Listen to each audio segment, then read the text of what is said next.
Оқушы сабақтан кешіксе не істеу керек?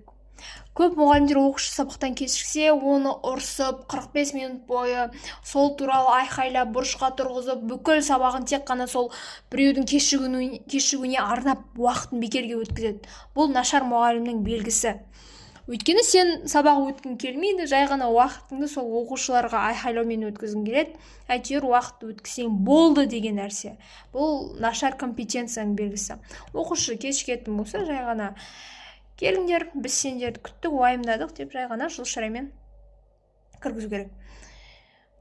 Өйткені сен сабақ түсіндіріп жатасың, оқушы келеді, сен тек барлық сенің назарың оқушылардың кешіккеніне өтіп кетеді, оқып жатқан оқушылардың ойлары да бөлініп кетеді.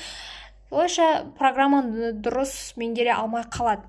Ал кейін кешіккен оқушылармен сабақтың соңында өзіңіз қалауыңызша сөйлесетін боласыз, ата-анасына айтасыз ба, өзіңіздің шараларыңызды жасай бересіз. Бірақ сабақты бұзбаған жөн. Сабақ болып оқушылар үйреніп қалуы керек. Ол ұрыс алаңына айналмауы тиіс.